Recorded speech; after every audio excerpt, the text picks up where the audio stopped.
It's episode 13 of Life's a Garden.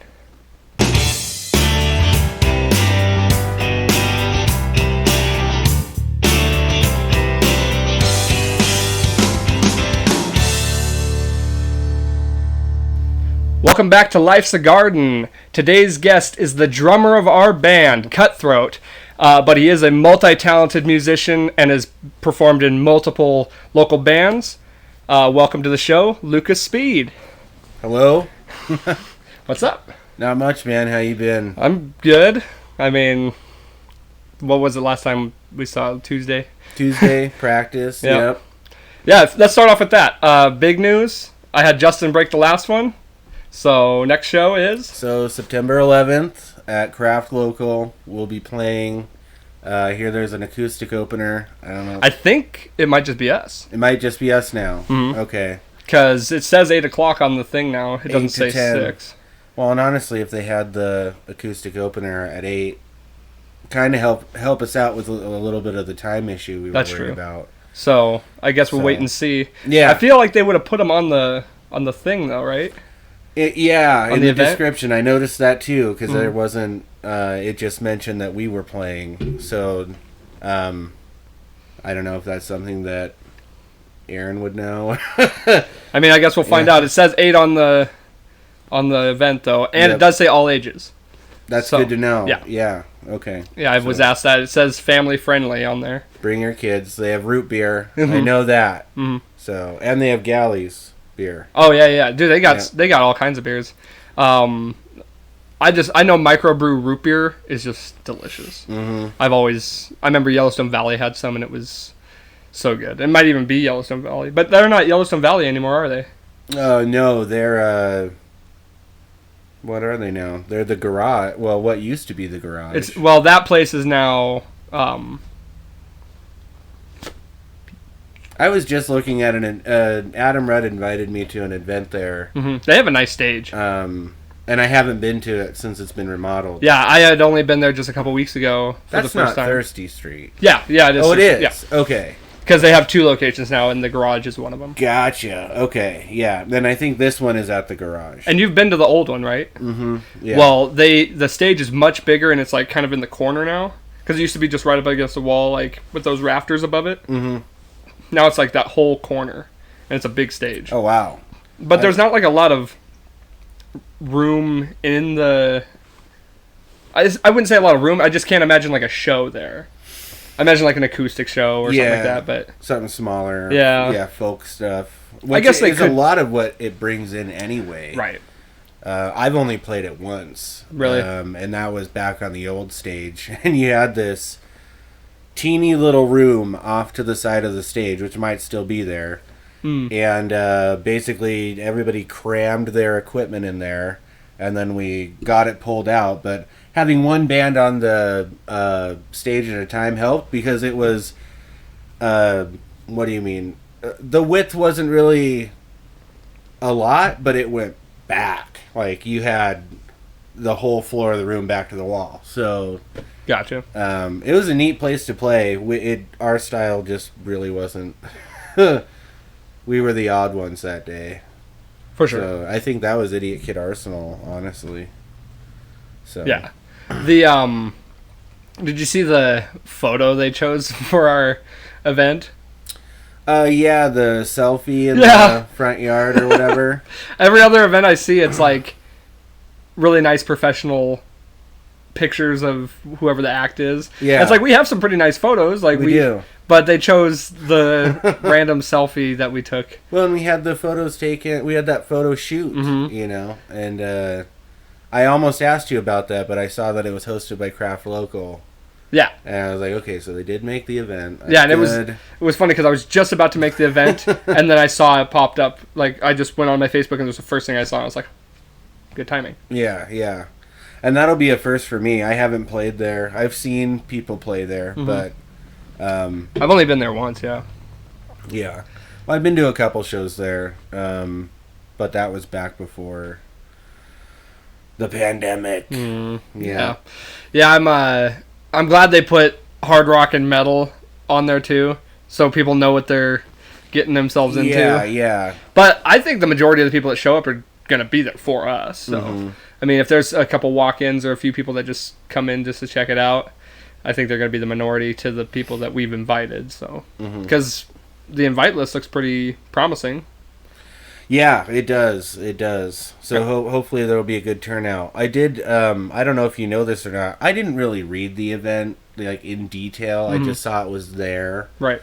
Are they still? Do we know if they're still doing the whole mask thing? I don't think you have. I mean, maybe to walk in, but the last time I was there, nobody was wearing them while they were sitting. So because I remember there was a show I wanted to go to, and I ended up not being able to go. But it was like they were so like, you have to wear a mask and like be like you couldn't even leave your table. I think that's changed, but it was like super strict guidelines. I was like, gosh, I hope people can like.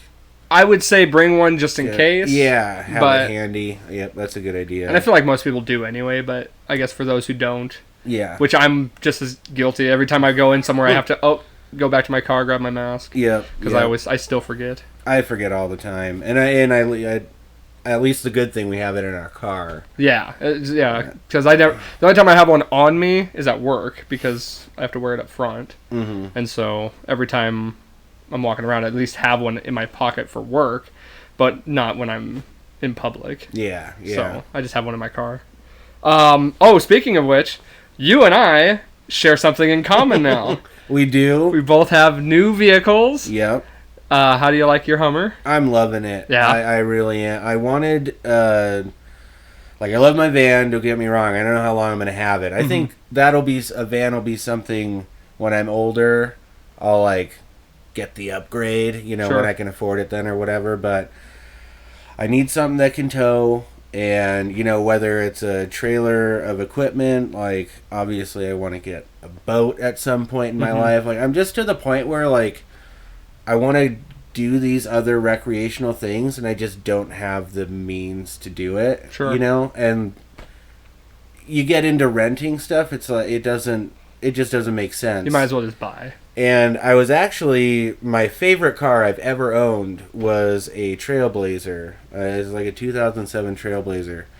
I took that through the deepest snow and the worst roads, and it was perfect. Yeah. I loved that car. I hated having to get rid of it. And I was looking for something like that, but then I saw that Hummer, and I was just walking by it because they had a Trailblazer on their lot. I walked by it, and I was like, that is a beefy car. Well, I was like, I'll just test drive that one real quick. I want to see. I gotta know now. And I took it up around, just a circle around the city, from Broadwater up to 32nd and circled back around. And took me about 4 weeks to decide and get it to the price point I wanted it at. But once we were there, I was like, dude, I'm coming over after work. Like, oh, dude, I want this car. And I've never really been a huge Hummer fan. Yours? I hated them when they came out. Well, yours, though, I am absolutely shocked. How old is it? What's the age? It's 05. Oh, 05? Yeah. I cannot believe that. Right? Because it looks mint. If you would have asked me, I would have said that's a 2019. It got real good. I just stepped up on my words. Whoever had it before me took real good care of it. Clearly, is what I was trying to say. Yeah, no, it's in immaculate shape. Like the body, there's very few like I didn't even notice any scratches. No dings, no nothing. Like you said, the one thing on the top was that bar. But that's an easy fix. It's cracked, and I think it was like $100 for a new one. Yeah, or for a new pair. Right. So that was about it. And the interior is beautiful. I mean, I can't believe for that age on that vehicle. I cannot believe how like gorgeous it looks. What's the mileage on it? 163. Okay. So I mean, see, and it's been run, and it's still. People I talk to, they're like, it's just broken in now. Right. Like, but just the fact that it's still looks that good for that many miles. Yeah. Somebody clearly took good care of it, and which is a good sign because that means they maintenanced it and. Well, if you keep up on them, they're good. I mean, from what I've been reading, because I didn't know much about Hummers, but you keep up on them and do repairs whenever they come around. you'll get a good, 300,000-400,000 miles out of that thing. Right. Like, easy. And that's just, probably the lower end of the spectrum. And you get into something. I don't know if you do the same thing, but I go down, like, the YouTube rabbit hole and, like, want to know everything about it. Sure. And that just, like, there are the people that complain, but you realize they're not the people for that kind of car. Well, yeah, I mean... Like, you're not using it for what it's meant for. Okay. Like, they want a city driver and they complain about gas. Well, yeah, I mean, of course... You bought a Hummer. If you're just driving around... And any vehicle in town is always... You're going to get worse gas mileage in town than on highway. But those... all the good reviews, which I think outweighed the bad... really kind of hooked me into it. I was like, okay, that's a good, dependable car that'll last me a good long while that I can also, use for so many other things. So, yeah, I was sold on it. It looks like a tank, too. Like, and it feels like one. I love the color. Me too. Like, beautiful color. They call it a blue, but it looks like a dark teal. Yeah. Like, I see the green in it, but there's like, no, it's blue. I'm like, well. I've always liked vehicles with like those exotic kind of colors, not just like a plain blue or red. But and it's not dark enough to where it's going to show a lot of scratches and stuff. Right. I have an eye for that now. I never used to. I'll never ever own a black vehicle. Oh, I'm sure working in the detail or right, yeah. New vehicles black. I mean, we will be as careful as possible. We'll use the finest like cleaning stuff, and we'll air dry it. And somehow, some way, there's always scratches. Like, it's impossible. And we've had customers that'll complain like, "Oh, can we get these scratches out?" And in my head, I'm like, "Welcome to the world of owning a black vehicle." Like, you're gonna complain about it now? Just wait. Yeah. Because it shows everything: dirt, dust, scratches. I mean, in my opinion, white, silver, and just lighter toned like blues and reds and stuff like that are the way to go. Yeah. And so like with yours is perfect. And I ended up getting a silver truck. Yeah. So I'll show you the truck when we're done here, but that's cool. I'm pretty stoked about it. Was totally didn't expect to do it. I've been thinking about it, obviously. It was funny too because last practice we were talking about your rig and saying how, that's the new tour bus, type thing. And then I was like, well, I'm going to be hopefully getting a Tacoma soon, so we'll have another rig to, haul stuff around in. Right. Next day, got that thing. And I had no intention of doing it. Yeah. I was planning on doing it next month because I figured that'd give me another month to save up and whatever. But that one came through the shop and I started looking at it and I'm just like, man, I have to have this one. It's just, it had all the bells and whistles I wanted. Just like the exterior details to it. It's too hard to pass up. So what year is that one? It's a 2020. Wow. Yeah, it's brand new. Gosh, stepping on up. Yeah, I mean it's only a lease. So I'm okay. And after the lease I'll decide if I want to. I most likely will keep it. Yeah. And just refinance it and buy it out. I've heard, now I have no idea about cars, I have no idea about financing and all that stuff, but I've been told by a lot of people that when you go to refinance after a lease, the interest rate is basically nothing. You just go through, like, if I go through my bank, and since I have credit with them anyway, I could basically get like almost a zero interest rate on it. And I'm not... I'm trying not to sound like an idiot for people who know what they're talking about, who understand. All you loan officers out there. Yeah. But, I mean, if that's the case, then we'll see. It would have been about $100 more if I would have went the route of, like, the purchase route. Yeah.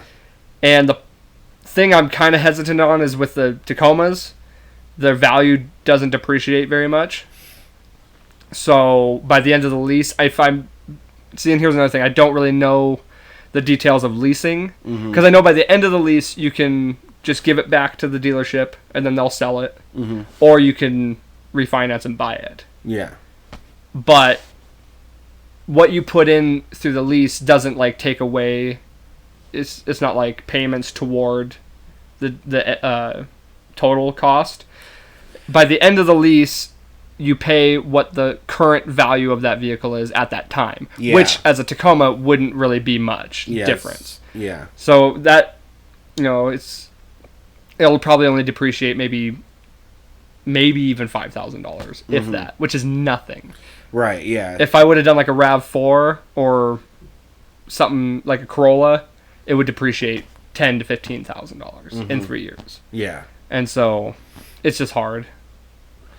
But they're reliable vehicles, and that's why they stay like that. Yeah, yeah, for so sure. Unfortunately, I'd probably end up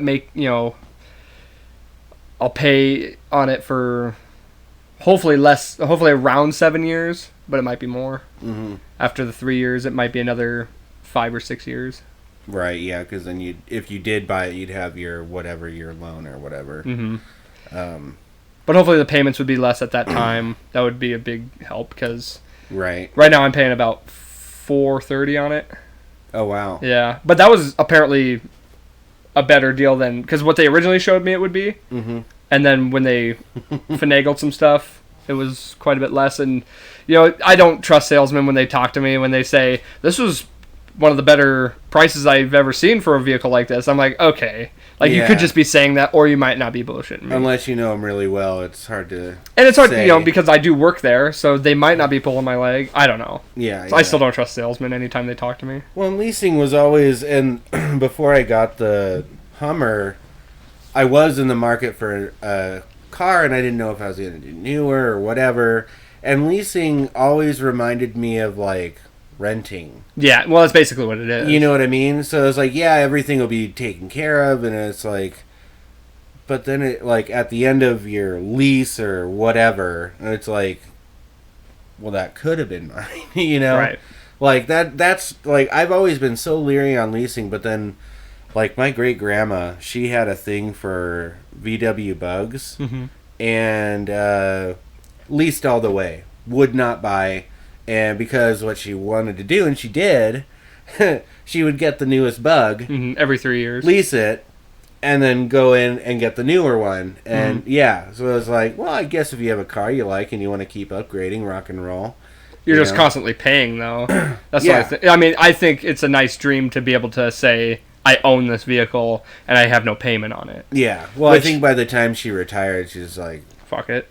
Yeah. Fair enough. Yeah, I mean, let's drive what I can, for as long as I can. And the one thing that I do like about the lease is if by the end of it I'm I don't want to pay on this vehicle anymore, I can. It's just done. So, I don't know. We'll see.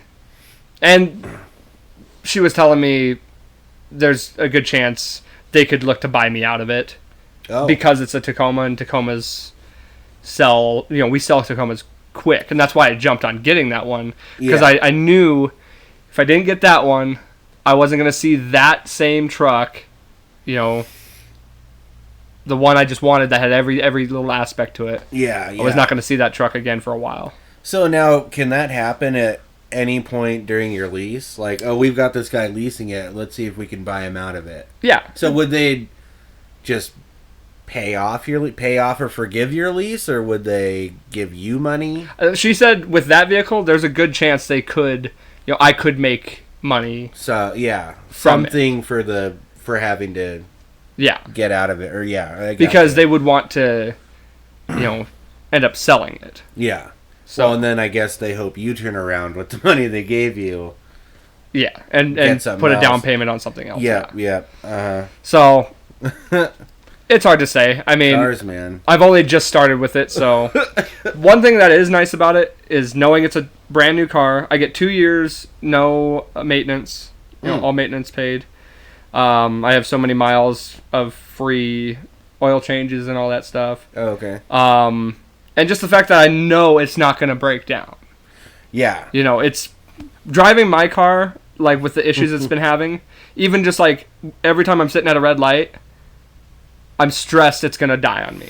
And I hate that feeling. Mm-hmm. So it's worth the not having the stress. Oh, yeah. Peace of mind. Exactly. For sure, all the way. So the van was getting there. You'd accelerate too fast and it would just stop.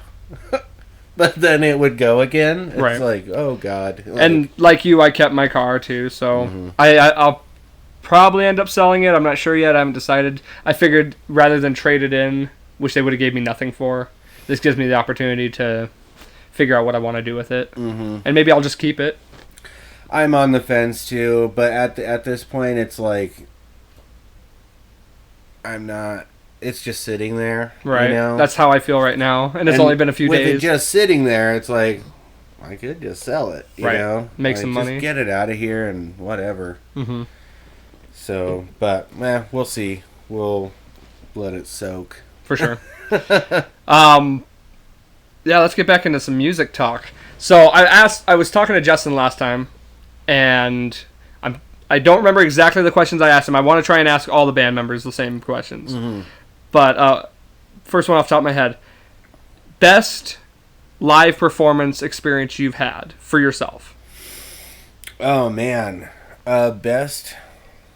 And you can give a couple. It doesn't have to be the single. Oh, best. like where I was performing? Yes. I know that. Okay. That's an easy one. Sure. I've never felt that way in my life. It was Idiot Kid Arsenal at the Rail Yard, and I love it when it comes up in my memories because that was like the flyer I felt good about, but I didn't know that the show was going to be as good as I felt about it. Sure. You know? Yeah. I don't know how to explain that. I know exactly what you're talking about. Where the expectations in your head, Yeah, are like, more, and you good lineup, and like I made it look really good. You know, I put a lot of time into it, and usually you do that and you get like 10 people. Yeah, I So 100% know what you're talking about. And we were opening for a band called Hell City Kitty, and I was wearing an Old Dirty Bastard T-shirt, and I found it randomly. I think at Ernie November. Honestly, I think it was one of the last ones they had left. Didn't fit very well because I'm a bigger guy. Yeah. But I made it fit because I really wanted to wear that shirt. As soon as we stepped on the stage, everybody's talking about the shirt. Really? And I'm like, ODB! And I was like, hell yeah. I was like, okay, well, good. We get response from the crowd. Look out. That place is packed. Really?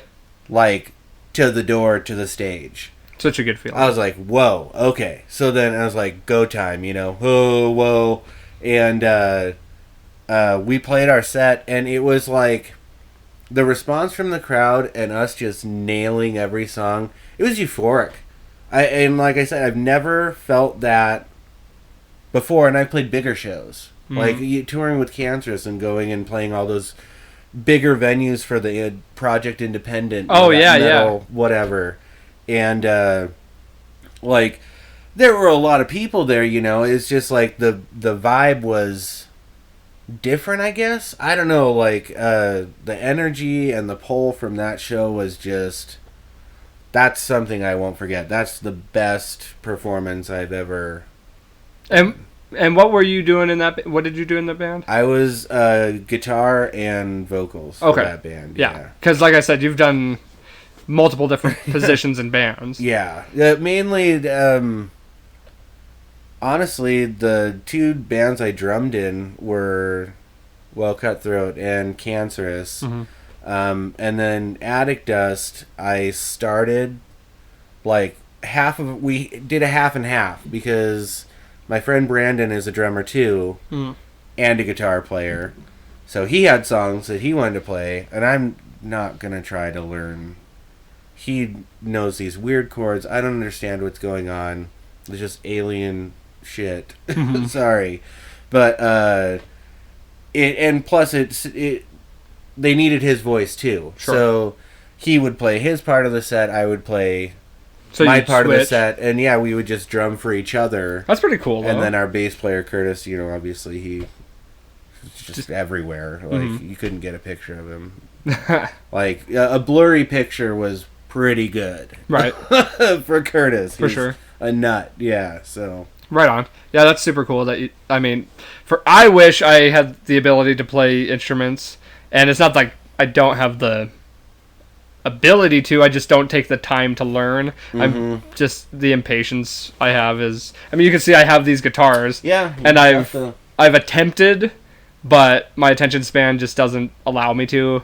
Plus, I don't really have the fingers for guitar, and so I think I'd be better suited to maybe try drums or piano, something like that. But even then, you need dexterity.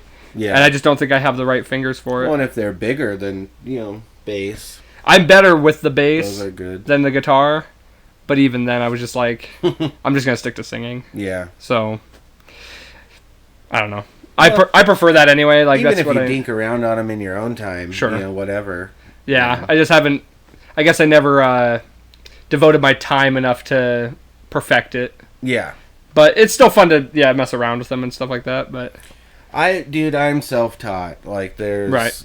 Like, I tried lessons, and I didn't like them. Like, and I started playing guitar in, like, 4th grade, and, because I got a guitar for Christmas, and my 5th grade teacher taught me for, like, 2-ish years, year and a half, 2 years, and, just during the school year, and, but he basically taught me, like, the basics and bar chords and, like, started getting into, like, finger picking, and I lost interest because it was hard. And so then I tried, it was that place, Morgenroth Music. It used to be on, like, 10th and Grand.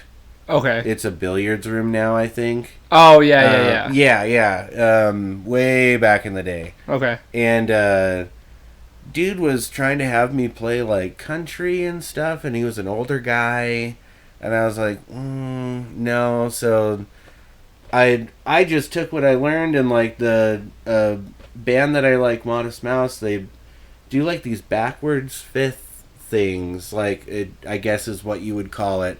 And it just gives it's not as bright, it's more of like a mellow tone to the thing. Well, I put distortion on that, and there was attic dust, Right on. And I carried it on through Idiot Kid, but never got much into solos unless it's simple, or thankfully I remembered it because I was just messing around, and it fit. Right. But... yeah, I know, I just think that's the cool thing with guitar and bass, you don't have to know all this stuff. I mean, it definitely helps if you're willing to put in the work, but I mean, you can really finagle it if you want to, Right. So. Well, and that's funny because I would consider myself a self-taught singer. I never took vocal lessons or anything like that. And I wouldn't consider myself an A+ singer by any standard. I think I'm good enough. Oh, yeah. But it's funny because at the last show, Justin's dad came up because he's seen me play, me and him have played shows before. And this was 5 years ago. And he comes up, he goes, man, you've really improved. You've been taking vocal lessons or something? I can totally tell a huge difference. I'm like, nope, just a lot of karaoke. And that's 100% what it is. Yep. Like... it's so weird because I just started doing that for fun because it was a way to sing and kind of perform. Yeah. But in doing that, I learned techniques and like different ways that suit my voice better, and it just kind of came together that way, which is a bizarre thing, but it's definitely how it's happened, is just by constantly practicing by doing karaoke, which I never thought would benefit me in any way, but... well, I mean, you are definitely singing. Yeah, it's dude, I've seen videos in the past of shows we've done, and I had to kind of cringe because, I mean, of course, you're your own worst critic.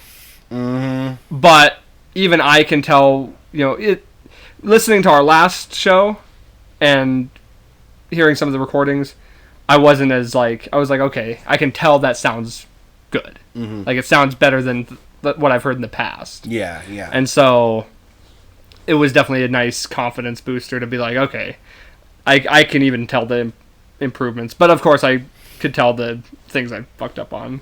Well, yeah. Minor, but... and I was going to say, too, this last show probably goes up there for me as one of my best, or my favorite live performance moments.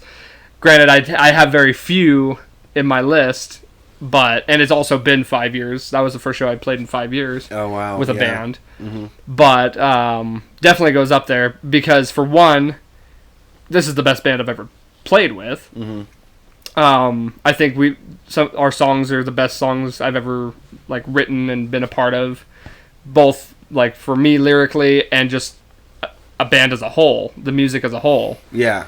But also the sound quality was really good. God.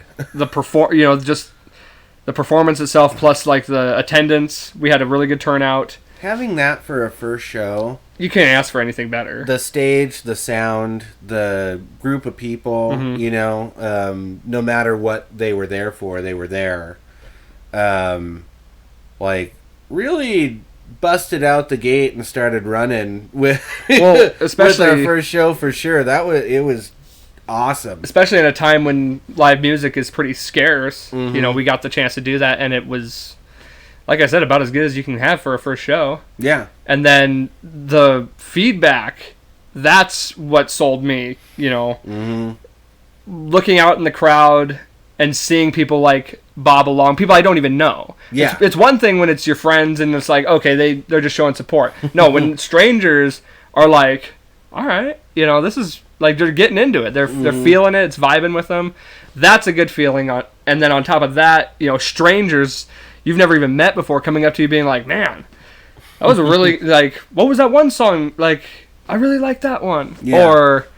Or man, and I probably heard a compliment about every song. Like, somebody liked a different song throughout, everybody likes something different. Right. And that's great. That's perfect. That's what you want. Yeah. So, I had people saying, oh, I really like Medicine Woman, and people knew the names of the songs. Oh, that's cool. Because they could, I don't know how they could just tell like that's the name of that song. I don't remember. Did you announce the name of the song? A couple times. I said I think Black Sky and Outlaw. Mm-hmm. There was a couple of them, but not every song. Yeah. And so it was cool having people, come up and be like, "Do you have any recordings?" Because they just really wanted to hear it again. So that's just a good feeling that I don't think I've ever had that before at a show. I'll have people come up and say, "Oh, that was a really good show. You guys did really good," but not like quite the reception we got for this one. Yeah. Also, not having to pay for a single drink all night was a pretty good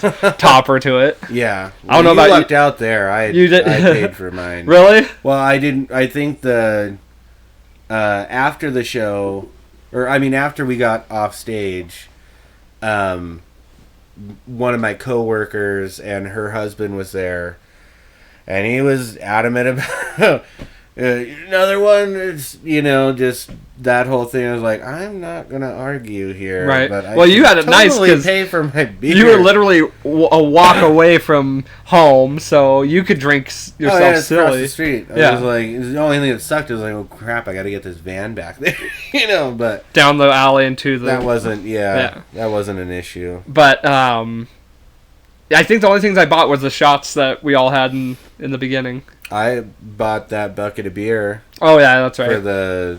For the show, and that was it. So yeah, I think I need to learn a way to drink and like not get hiccups and stuff, because I would have really liked to drink during that show. Yeah. Rather than water. I think it just, I don't know, it loosens me up a little bit. That's more of what I want. Yeah. Definitely don't overdo it. That's a story for another day. I've definitely played shows where I shouldn't have played that show. Really? Oh yeah, it's just. See, and that's my other worry is you think up there you're good, slurring you're your super words. Confident, and then you realize you're like, "There's 2 more bands before we go on." I'm like, see, and I think if there's any like issue with having that break in between, it was the fact that we. Everyone had a chance to drink a little more. Yeah, but that's where I kind of conjured up this little mental rule of, like, no more than 1 beer before hitting the stage. Like, I just can't. Once you're on stage, yeah, because I know if I go past it, my dumb ass will just, I'm fine. Well, it's Yeah. not like you can drink during the song, so Exactly. you only have a So- specific amount of breaks in the show where you can actually drink. So Yeah, but I've learned from past mistakes, so we'll just. I mean, that's the It was best a way good to do time, but yeah, oh my. it. Okay, how about that? Let's since we did best live performance, what's the worst thing that's happened to you live? Because I was telling Justin, my answers always are going to be the same. But like I've forgotten my lyrics on stage, my own lyrics. That's about. I can't remember a ton that I've felt like were bad experiences, but just forgetting stuff and. A lot of it would be forgetting stuff. I mean, like when I say that, it's like maybe 1 or 2 shows over the span of 10 years. You know, like it didn't happen all the time, but being like too messed up to play a show. There was one time with Cancerous, we played a Halloween show out, I think it was in Great Falls. They used to do this like big production, like tons of bands, 2 stages or whatever, and we were on just late, and I don't know if a lot of us have changed our ways, but back in the day, everybody in Cancerous really liked to party. Yeah, I remember. And I saw you guys plenty of times. So we had gotten through there, and I was drumming, and it just was like, I just remember feeling so heavy. Like, I gotta move this crap, and and playing, like, I was playing fine, but I couldn't play at, like, my peak performance. Like, a lot of, like, the footwork I did, like, in halftime. Oh, okay. I wasn't coordinated enough to do it as fast as I normally would. And did the crowd notice? Probably not, honestly.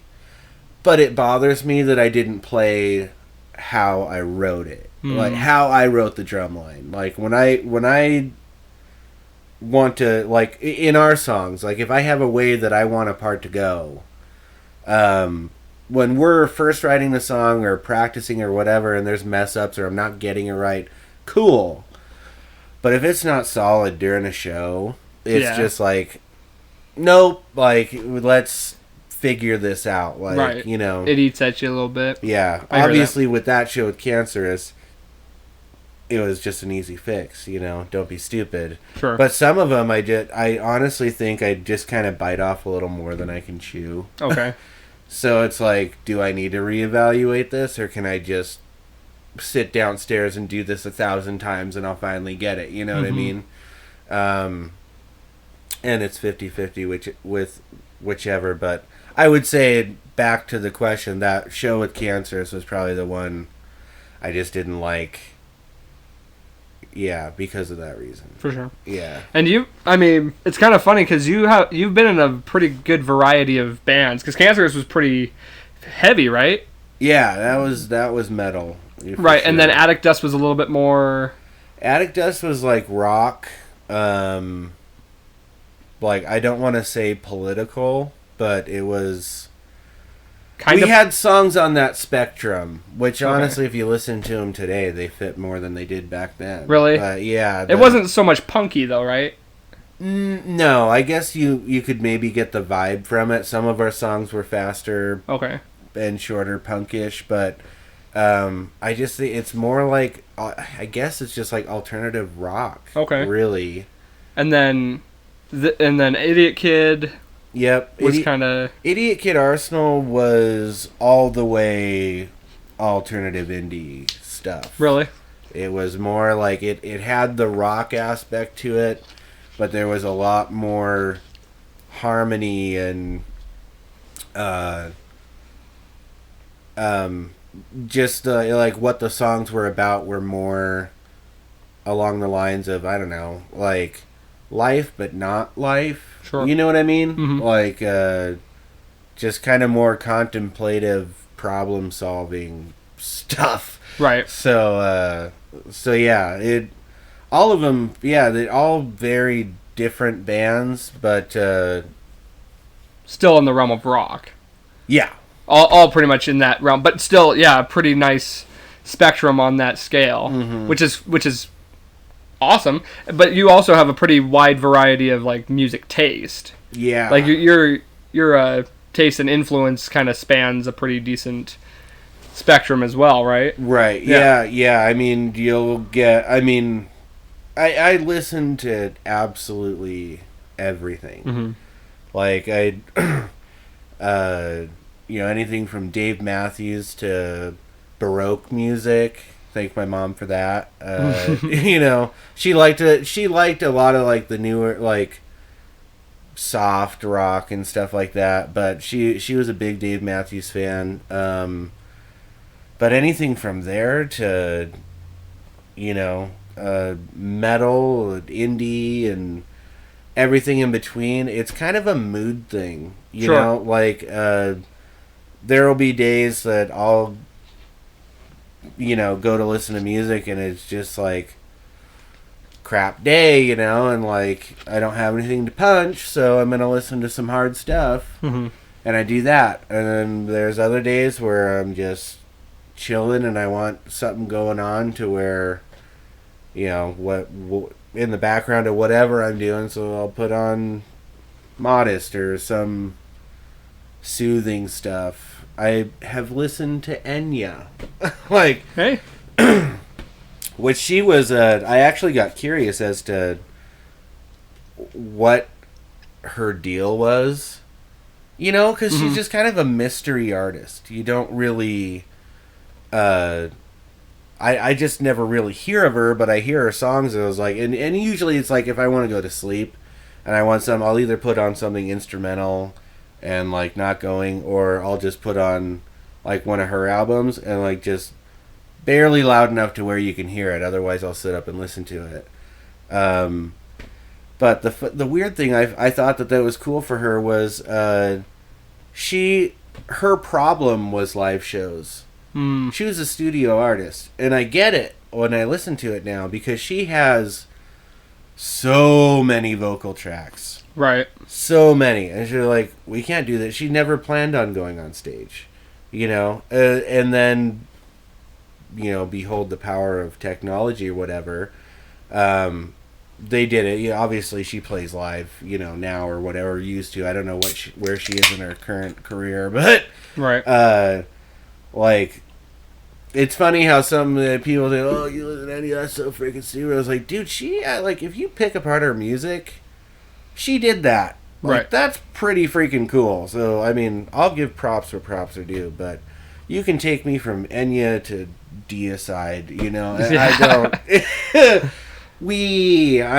I'm in it to win it. I don't care what it is. I'll listen to it. So. Well, and that's good. I mean, that's because then you can draw from so many different styles or different influences that you might come across. I mean, I definitely think it's helped. I mean, sure. I get writer's block like everybody else, but you have a mood. Well, I've heard that before. Let's see if I can do my own little ditty of it. So. Did I get all the bands right that you've been in? Was it those four, or is there any more? The only other one was my very first band, and that was Ender, and that was when I was in high school. Got my first drum set, and that was with Attic Dust's bass player Curtis. Him and I met in high school, in like social.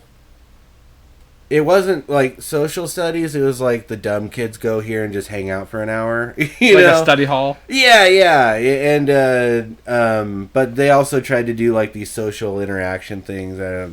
It was fun. It was just like a free hour. But I got together with him, and then we met this girl, Beth, and she was like into Hole and Silverchair, and I don't know if she was into Nirvana actually, but I think Nirvana because she was into Hole. But she had such a unique playing style, like, and I wasn't. I was like, well, you can't just make that stuff up, Yeah. And I was like, I'm still trying to teach myself the guitar and like learn new things. She goes, why not? Like, yeah, why not? And like, So I was on I was on drums for that too. And then that basically just went until Curtis and Beth were a year ahead of me, and when they graduated high school, she went off to college. Blah blah blah. Went our separate ways, but yeah, Ender was my very first band. So I guess you have Ender, Addictus, Idiot Kid, Cancerous, and now Cutthroat. So right on. Yeah. It's funny. I was thinking about it. So everybody in the band, I knew everybody else because me and Justin had played in other bands. Aaron's my cousin, and then I knew Drew from work. And it's funny because Drew didn't know anybody but me, but you're the only one that I didn't know coming into the band because Justin's the one who knew you. Yeah. And brought you into it. But I knew once I met you, I was like, okay, I've seen this guy play before because I've seen you in Cancerous, and then I know I saw you in Attic Dust. Okay. And it's funny because I saw you play. Do you remember when they did that little building downtown, kind of by Tiny's? Oh, I think I played twice that night. Because you played with Cancerous and it was the Attic Dust reunion show. Yeah. Yeah. Was it with Cancerous too? Yep, I was with Attic Dust for the first set, and then went to Cancerous the next set. Yeah, because I was just there as a spectator, and I remember seeing, that was probably the first time I ever saw Attic Dust, and it was probably like the third or fourth time I'd seen Cancerous. Were you in Cancerous the whole time? No, a gal, Angel Campbell, played drums with them from the beginning. And then she ended up moving out of state, and I came in to be their drummer. Okay, see, I never remember a female drummer, so yeah, I must have been you the entire time. So, they were together for a real long time, yeah, so I was coming in kind of in the end of the middle to end of it. Sure. You know, I think my run with them was shorter than Angel's. Okay. It was, but yeah. Right. Yeah, that was probably right around the time I started even going to live, local shows. And so it's funny though, because I don't specifically remember seeing you, but it's like I definitely did. Yeah. And it would have had no idea. It's like that face happened somewhere. Yeah, Justin's like, well, and what's funny is, of all places I remember seeing you, was at the Rio Grande. I was just in there having lunch or something like that, and then you and the other guy, one of the guys from Attic Dust. Oh, Brandon. We used to go there every Tuesday. Yeah. I saw you in there, and I was like, that's Attic Dust. Philly cheesesteak, dude. Okay, yeah. They don't even have food anymore. That's what I hear. I'm so mad. And there even came to a point where we decided, like, we'd go there every Tuesday, and Brandon was sold on the Philly cheesesteak. So good. I had to dinker around the menu sometimes, but I'd always come back to it, And then it was our jobs changed. I think that was when I started working at my current job, and so I didn't have Tuesdays off anymore, and I was working Monday through Friday, and came on a Tuesday again, and I happened to have the day, and I went down. Hey man, you want to go to the Rio? And they changed their menu, and they didn't even have the Philly cheese on there. And we're like, dude, we leave for like 2 months, and you just Was this recent? No, this was a couple of years ago. But they're like, oh, we only make it by request now. So it was still on the it wasn't as good. Oh, and it wasn't. So that ended that little tradition. But yeah, I did hear that now they don't even serve food, and it's like, they used to have, what was it, Sarah's or whatever? Sizzling Sarah's. Yeah. And it's like, I thought they were doing good there. Like, I thought their food was amazing, and I used to go in there for, like, watch sports, and yeah. I was never there to gamble. I just went in there to watch sports, and because I knew all the bartenders, I knew everybody that worked there. Yeah. It was kind of just the place to go on a Thursday night or a Sunday night or something like that to watch the game and eat some food. And then they got rid of the Sunday ticket, so I couldn't watch football anymore. And they got rid of, like, pitchers of beer, and then they started, like, lessening the food menu. I stopped going before they stopped making food. Yeah. And it's like, you took away everything I went there for, which is a bummer, because all my favorite bars, like, keep getting cut away because I used to go to Hudson's all the time, and that got axed. Yeah. So now my bars are Hooligans and the Crystal, and those are pretty big staples of Billings. So hopefully those will stick around for a while. I hope so too. I love Hooligans. I do too. That's a good. It's hit or miss whether I want to be around that many people, but their food, dude. Well, right now is the time to go because they can only have so many people. Yeah. So that I love their food though. It's amazing.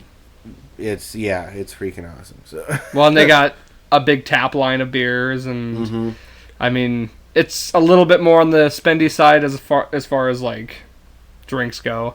I've spent pretty good amount of money there if I'm there for 3 hours. Yeah, which is why I like the Crystal, because cheap drinks. Oh, it's way cheap. Yeah, and you get some karaoke. So I don't know. I mean, you gotta kind of switch it around a little bit and have a little bit of variety, but. All my favorite bars started getting chopped up, so now it's like I hate change. Yeah, so, yeah. But now those are regular bars now. Once we have been doing it for a while now, so. Yeah. Well, and you do know that speaking of Drew back then, I knew Drew. Oh, that's right. Yeah, so... Well, which was a crazy, funny coincidence. I knew him way back when he was a little kid. Right. So, like, that's right. I totally spaced that out. He started playing guitar when I knew him. Yeah. So, and to tell you, like, because, there's that huge gap of time where didn't see him, and whatever. He would post a couple things on Facebook of him doing guitar, and this was even a couple years ago. And I was like, dang! I was like, dude, you got good, right? And then see that is the actual Andrew that's coming to the band. I'm like, dude, this is gonna be cool. That's awesome. Like, yeah, I kind of spaced that out, which was a great coincidence because I was afraid, he didn't know anybody, and so. But then again, it's actually.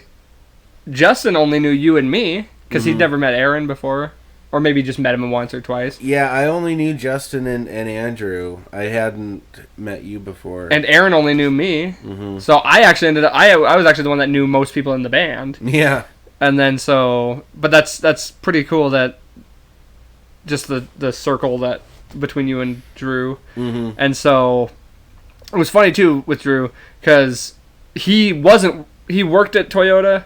And then didn't work there for a while, and then came back. And I knew he played guitar, and I knew he was really into it, but I didn't know how into it and how good he was. Yeah. And once we started talking about making a band, I had no idea he'd never been in a band before. And I was like, well, send me some of your stuff, and we'll see if, maybe come try out for us. Yeah. See if it's something you're into. He showed me that, and I was like, dude, how have you not ever played in a band? Like, I don't understand. And I was like, no, you're in. Yeah. There was no tryout. It was, you're in. If you want to be in this, it's your job. Like, it's yours to have. Right. And this is the first 5-piece band I've ever been in, and I've never been happier. Like, it's perfect. Yeah. You get every little... Because with a 5-piece band, I feel like you get those, ear candy pieces that you wouldn't normally get with the guitar and... The bass can be the bass. It doesn't have to play like, just to keep the rhythm while the guitar is leading. The bass gets to do different special things and the rhythm guitar can, I don't know. It's just so much better than anything I've ever been a part of. Yeah, dude. I think what we have is pretty awesome. Yeah, and I don't know why I just thought of this, but it doesn't matter. Whether Andrew knew anybody or not. You just have to eat his food for the first time. Yeah. Yeah. He's very much a, talent. Like, yeah. It's not only can he play awesome guitar, he makes some damn good food. Oh yeah. Yeah, that's what I'm saying. I thought you were being metaphorical when he invited for us some over reason. and like he cooked all this stuff. And it was like, man, you did that all day. I was like, I'm lucky I got off the couch. you know. It was like, I dig him. Andrew's awesome. Yeah, and that's what's cool, too, is everybody in the band has a great personality to them.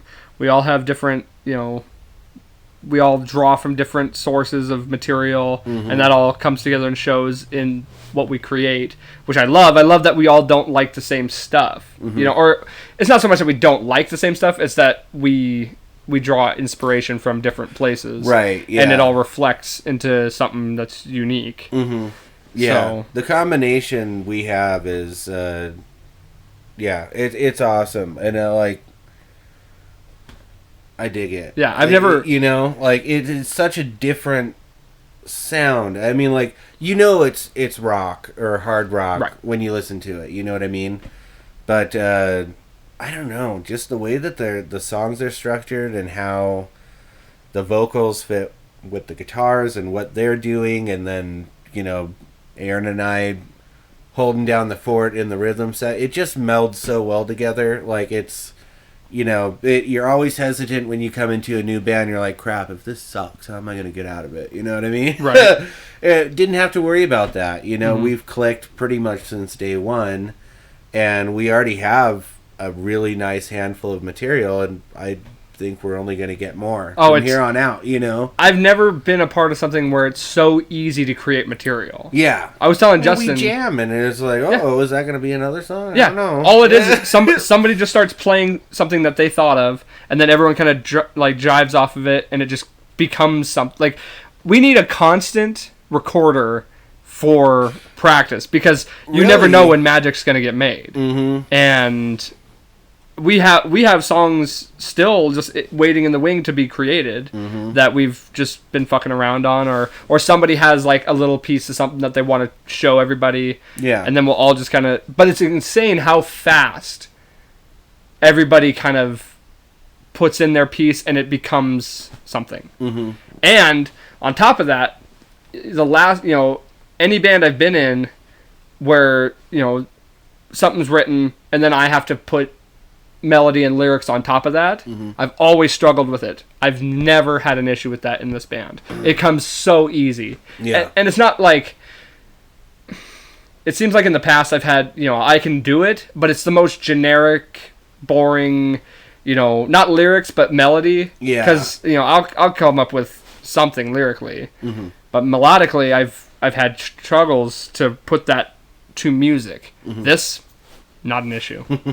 I've never found issue with it, and it's a very good like feeling to have that, because it shows to the product we're putting out. Yeah. And just to everybody's ability, and everybody's so uniquely talented in what they do. Yeah, for sure. I agree. And it seems like everybody kind of has an understanding of what a song needs. You know, where their part is needed. And like some people are willing to take a backseat in certain parts, knowing they'll get a, you know, something special in later on in the song. Right. But it's like, I know I need to step back and let this person shine, and then I'll come in and shine in this part. Or it's like, should I do this at this part because that's what's necessary for the song, or should I, you know, not wait and do something like that in a different song where it's needed? Well, and that's another cool thing is with us. You know, not only drawing from, you know, different influences or whatever, that we also have our own different input. Yeah. And we're all pretty open at, you know, being able to discuss it. Like, because if something's just not working, which really hasn't happened that often, but I've noticed, like, we'll be playing something for so long and then we just kind of notice, like, where'd that come from? You know? Yeah. And but pick it apart and either redo it or whatever, just tweak it a little bit. Yeah, and it's fine after that. But I think us being able to accept the criticism from everybody to where, you know, even if our opinions differ a little sometimes, we still make it to where it works for the band as a whole. So right. Well, and it's just whatever is in the best interest of the song to make the song sound good. Exactly. And I feel like everybody is pretty open to... I can be a little stubborn. But sometimes especially if I hear it in my head. Sure. Because, like, if we've done something for so long and then, like, we're going to sneak a change in or something... I know we've had the conversation at least once, but I just couldn't. I couldn't budge. It was like, please just do it and try it. Try it. Like, and we did, and it's still there. So. Which song was this? I don't remember, and I'm trying to think about it, but I remember. I think it was. I think it was Justin. Some part or the way we were timing some part and it wasn't working. Okay. And I just was so stuck on doing it this way. And we played it a couple more times and it was fine. Like, it was fine after that, but I don't remember the song. Oh, it might have been Rembrandt. It might have been.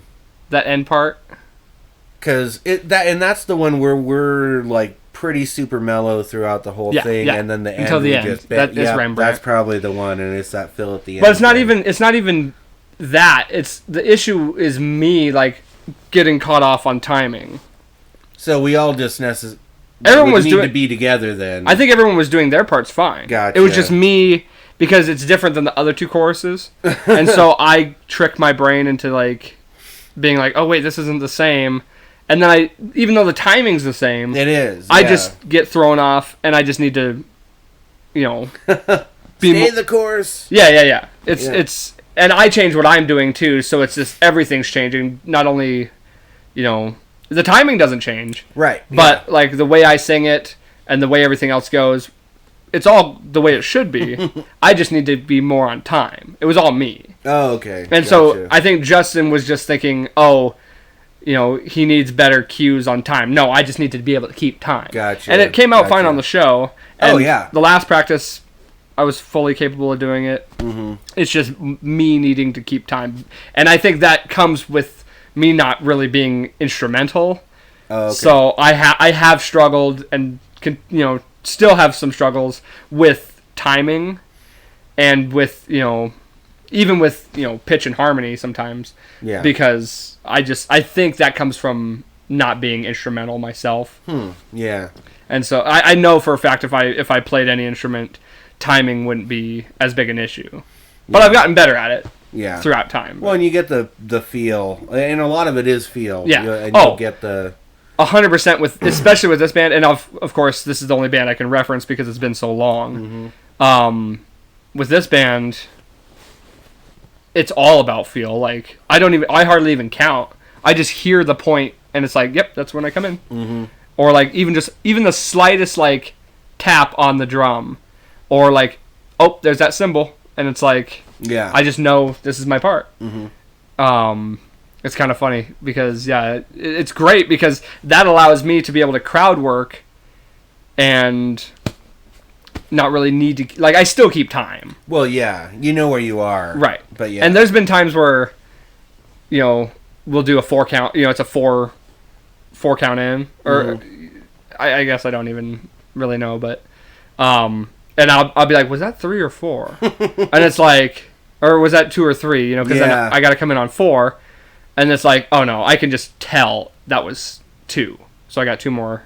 Mm-hmm. It's like, now I come in. Yeah. I almost thought I fucked it up in Killing Ghosts at the last show. Oh, yeah? And then I heard the recording. I was like, oh, thank God I got it right. Yeah. Because I thought I messed it up.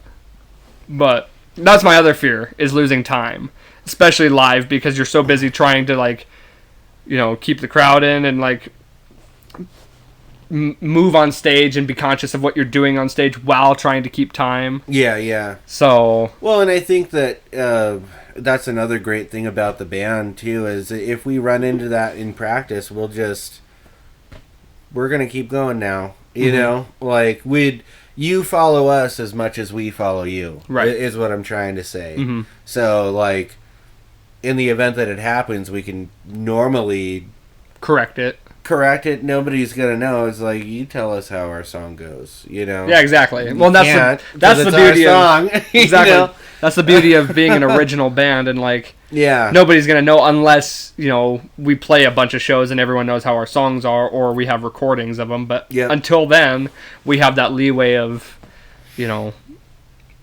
possibly making mistakes and stuff like that. Nobody's gonna tell. Yeah, and you're not gonna. The minor mistakes that we might have made in this show, I went back and listened to some recordings that there were, knowing... Where are these? Exactly. By the way. No, I mean the recording. There's a couple of them on my page. Oh, okay. I'll need to share them to the band page. I just wasn't sure if I should I don't know. Or maybe I meant to and I just forgot. Yeah. There's a couple of them I have on my Snapchat that are just like, I'll have to save them. I have them saved, but I'll, because somebody sent them to me. I'll have to piece them together because they're separate snaps, so I'll have to like edit them together to make it a full thing. Oh, gotcha. Because there's I know there's parts of Medicine Woman, parts of Outlaw, and then parts of, I don't remember the other one. Because I have 3 songs on one, and then the ones on my page are the full songs of Godforsaken, Killing Ghosts, and then that jam you guys did. Okay. Which, by the way, check those out. The only video that I saw was my buddy took a video, and it was just of a snippet of the jam. Okay. Well, I'll send them to you, or you can check them out on my page. If they're on the page, I'll just go to the videos and look at them. So. Right on. Yeah, no, and I have to say, that jam, I wasn't even expecting that. I was like, because it was basically what we practiced. Well, and it was an outline. Right. So it was exactly. Basically, the only thing we didn't know is when to stop. Yeah. Which is kind of fun. Yeah. But I remember, it was starting to die down, and then you had that drum fill, and I was like, whoa. And then, like, everyone kind of did a little something to, like, end it out. I was like, because we had only practiced that, once or twice. Oh, like the ending fill? Yes. That's Dude, a fun one. You got to go back and listen to it. And you can even see me on stage, like, because I was standing off but to the side. I didn't want to be standing up front like a dope doing nothing. But I'm standing back there, and then you do that drum fill, and you can see my look on the camera. I'm just like, damn, like, whoa, that was pretty. And bum foot and all. And I'm just like, yeah, I know, exactly. Jeez. And I'm just like, right here. And then, like, those guys are playing their thing. I'm like, these guys. I was like, damn. Yeah. And I really, really wanted, like, the plan was to go from the jam straight into Godforsaken. And I could tell Justin was ready to do that. Oh. But I had to, like, give out props to that jam because I was like, I myself was on stage like, shit. Yeah. These guys killed it. Yeah. So. That was fun, man. Oh, that was a really good one. And we get 2 of them this time. We don't even know what the second one is. Well, we'll practice. Do we? Yeah. Maybe it'll be on the fly right then and there. Maybe. We could probably. I mean, I'm sure we'll practice a little something, but. Yeah, we got to talk to everybody and see if we want to do 2 practices. Right. I think that is the plan. Okay. And this is nice though that we have the 8:00 time now because everyone's going to be working on. Well, yeah, because it's a Friday, huh? Mm-hmm. Yeah. We'll need everybody get off work. That'll give us time to show up and gear everything up and get down there. Mm-hmm. And I think we might want to get there a little. We got to talk to that guy. Some places want you there hella early. Some places are just like, show up. I mean, we'll get there as early as we can. Yeah. I mean, as long as it's after 4:30, I'm good. For sure. Let me see what time. Oh, we still got some time. Let's talk about the food show. Food show. Yeah. Are you still getting the internet show? It's in the works. Motivation is a big factor for sure in doing stuff like that. But yeah, me and my buddy Jeff were putting together ideas. Basically, we just want it to be videoing us cooking something, whether it's inside on the stove or outside on the grill, and then either having us talk while we do it and edit it, or go back and put a voiceover over it. But yeah, we're getting a lot of good like recipe ideas. We're stuck on when and where we're gonna film it and a name. Okay.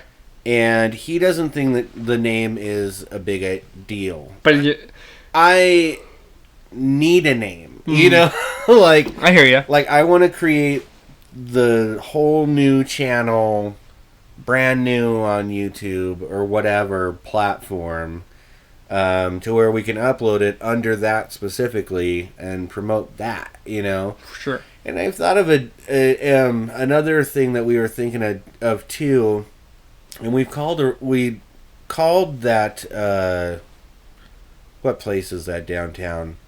Imperial Thai. In addition to like cooking food, we wanted to see if we could like video ourselves eating local food here in Billings, and then eventually like throughout Montana. You know what I mean?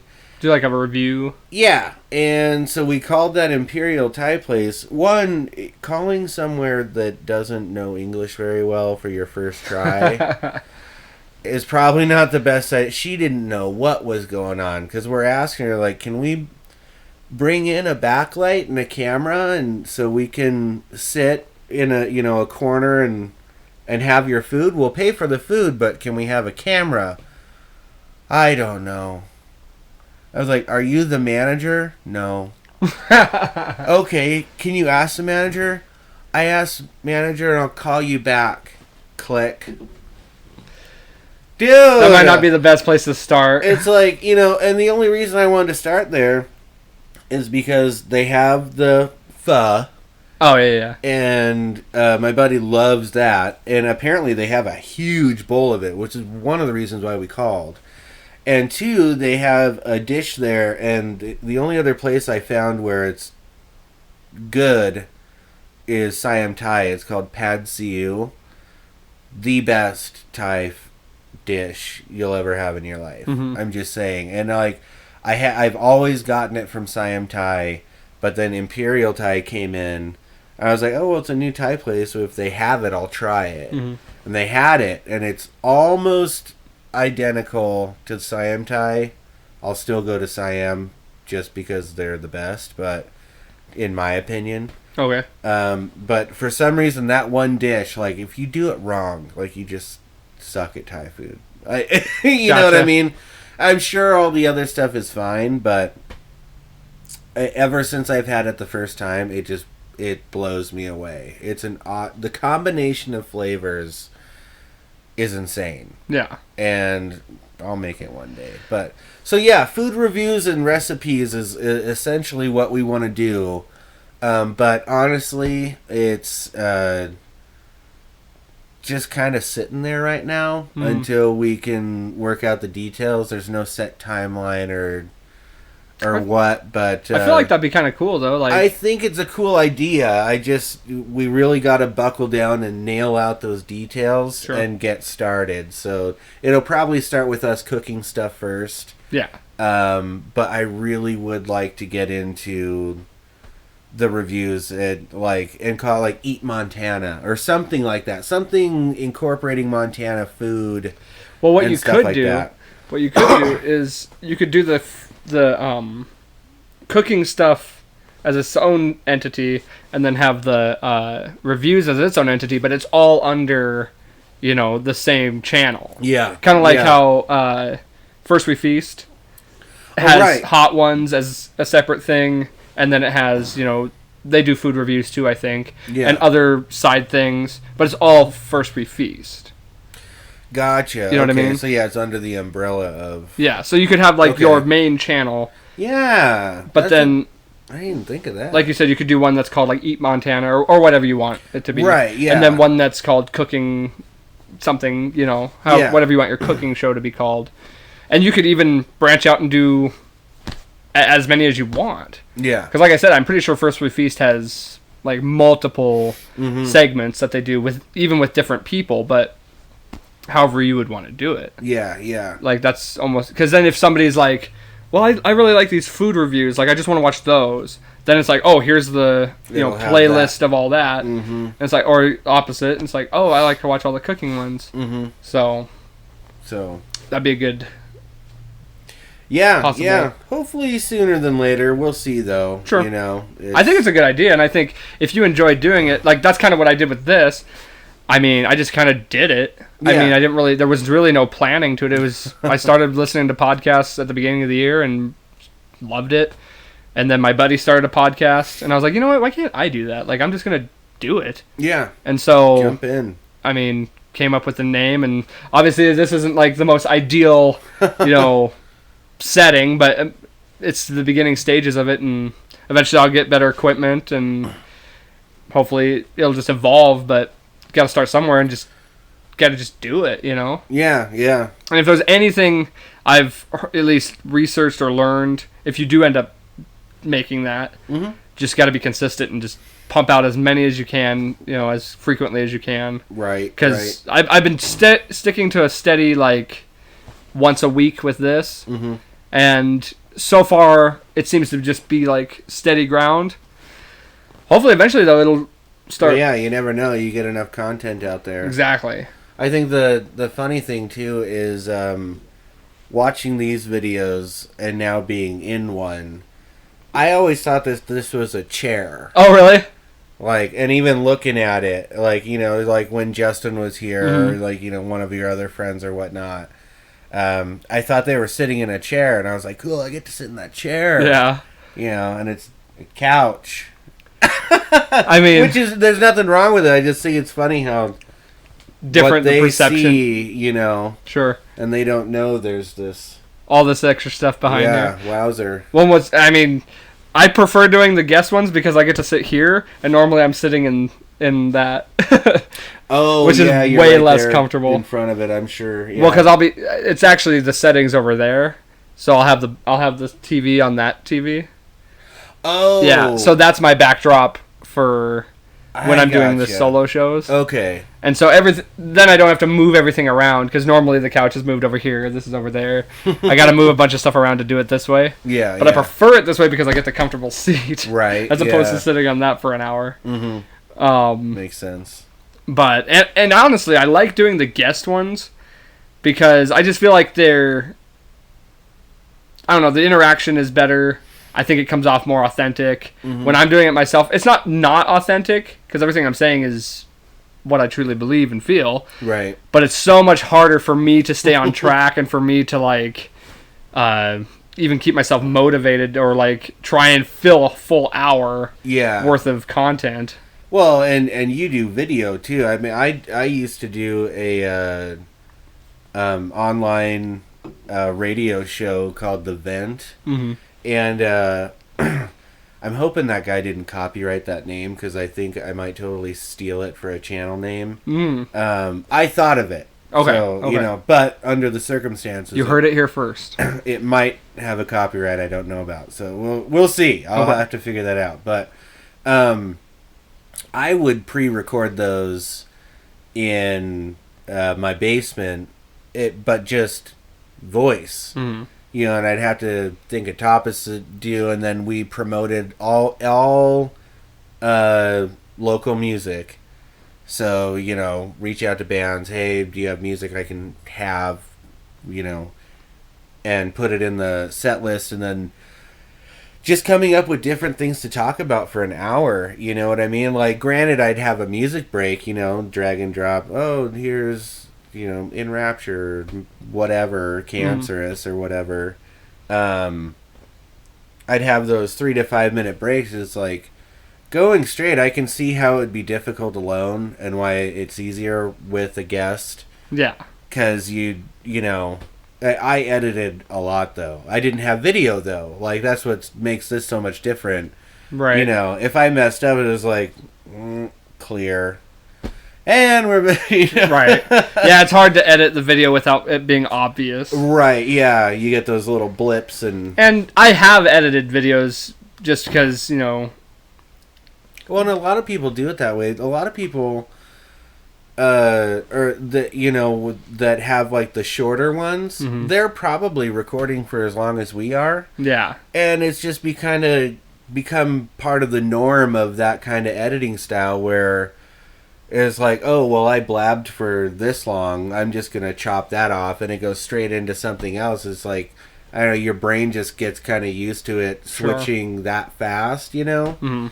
But yeah, no, I dig this. I've kind of stolen, I've definitely stolen, like, the ideas from, or not the ideas, but, like, the way of the production from several different podcasts that I enjoy, so yeah. I'm just like, okay, I like that this one does this, I like that this one does this, and just kind of come up with something that is what it is. And it might evolve into something different as we go, but Yeah.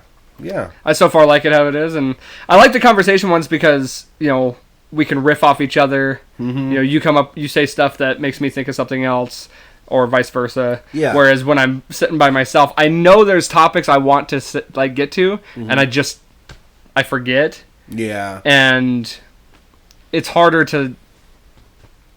I have a game plan when I'm by myself, you know? Like, I'm like, okay, these are the things I'm going to talk about so I don't get lost. With this, I have I do no game plan. I kind of know a few things I want to talk about, but then we kind of just... Which is good, because I had no idea. Yeah, and I like that. I like not cluing the guest I woke up in. today, I got to go to this house. Yeah. And talk. Right? Well, and I hate that you've never seen my place, and now you have to see it with all the equipment and stuff. Right. But, first time for everything. This is essentially it, but... Rock and roll. Yeah. Nice pad. Thank you. Yeah, I mean... It's cleaner than mine, that's for sure. Well, I mean, I don't have any pets, so... I saw he ate up your shoes! Oh, man. Yeah, these shoes... I don't know what's wrong with my dog, but he never chewed shoes. Really? Never. And he's got chew toys, and he's got these bones that you can get that last forever. And he's a super chewer. He'd go through everything, but I finally found this one that he likes that takes him forever to get through. And the past 2 or 3 weeks, I woke up one morning and I've got these New Balance water shoes, and just the best, hiking... whatever walking shoes, and because you can wear them everywhere. And the straps that go to put over your foot, the clip that the strap goes through, he bit them off. Yeah. And then he bit the bottoms off. Well, I finagled them to where I put a hair tie there because he broke the plastic where the clip was. Okay. So I put a hair tie there so I could get the strap through the hair tie, and it just kind of worked. I'm like, well, I need new water shoes now. Well, New Balance doesn't sell water shoes anymore. I don't know why. Or maybe it's just out of season now. But I went to their website, other websites, and couldn't find them. So I found another pair, and I'm like, rock and roll. I got my new water shoes, and I had them for a week. And I woke up, and the back straps, the one thing that holds your foot into this stupid shoe, chewed off. Right through, yeah. And he also chewed my shoes that I'm wearing now. The backs of them are ripped apart. I don't know. I had to cut it off. But this is all I have now because I returned them for an exchange, and I just said they arrived damaged. I didn't want to talk about it, They haven't said anything. I haven't said anything. Fair enough. I was wondering how you got away with that. And because I know you said you returned them. I was like, how'd you pull that one off? Yeah, I just said that it was damaged. And so I got my exchange last Thursday. And I work from home. I wasn't going anywhere that day. I didn't wear them. I took them out of the packaging and I set them on the table. I put all my shoes on the table, which doesn't work anymore anyway. And it's Friday morning. I'm getting ready for work. I get out of the shower, get dressed, and I'm like, I'm going to put on my shoes. Both of them, both back straps, shredded. That's the one part he went for and got bored with them. And then went after my other shoes. And it's been a nightly thing. I wake up and he has at least one of my sandals or shoes. Even though they're on the he's just so naughty. He's going through this phase. And so then, of course, I tried to return those ones. No go? You can't return them more than once. Yeah. Damn. So I got my one exchange, and I never got to wear them. Damn. And, yeah. That's so weird that he just, suddenly decided shoes were... yeah, it's chew anything else. Right. And shoes are replaceable, but dude, it gets expensive. Yeah, oh yeah. Well, now it's you're going to have to lock them up somewhere. Well, yeah, at night it's and I started putting my shoes out of the room. Oh, okay. Like, because we're in the bedroom, and he just out, like, he can chew a shirt. I don't care, whatever. But for some reason, it doesn't matter where I put him in that room. He finds up them. and away. He gets them. Yeah. So it wasn't working out. So Pets. Yep. But I think I've got it under control. And anytime I shower now, he goes outside. It's been nice enough. Yeah, for now at least. But yeah, I mean, in the winter, unless I guess I'll have to test it out by then. But if he hasn't figured it out by winter, then sit in the kennel for 10 minutes, bud. Yeah, I can't. I'm sure hopefully he'll phase out of that, but yeah, because that does get expensive. Right. Like, I didn't even care when he ripped up the carpet in the extra living room in the back. I was like, destroy it. Like, this is gonna be your room anyway. Right. Once I get it together, like, I don't care. Like, second you start touching my shoes, now we're having problems. Yeah, now we're like, how long can you breathe underwater? I'm kidding. It's like, yeah, for sure. No, it's just frustrating, and I don't think I could handle a pet here. I need a hope bigger it's place. A phase, really. For sure. Crossing my fingers. Well, hopefully.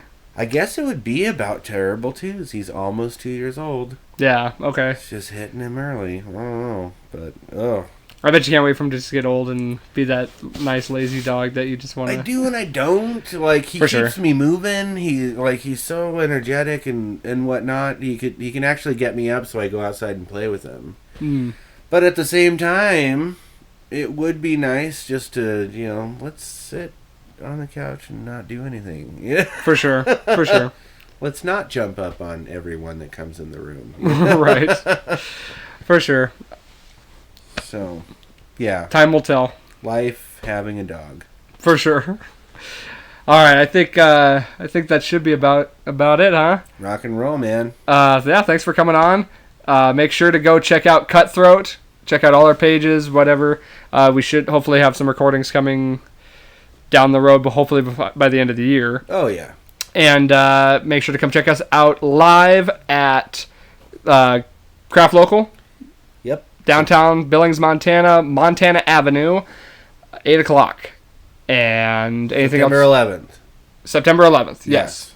Anything else you want to plug? We may or may not have an opener. And what I want to plug, buy me a beer at the show. Perfect. Same here. Please. All right. Thanks for watching, guys. Oh, also, you got to be on Lucky Number episode 13. Oh, nice. So I thought I wanted to make sure I had a band guy on for 13. That's awesome. So thank you for watching. Don't forget, life's a garden. Dig it.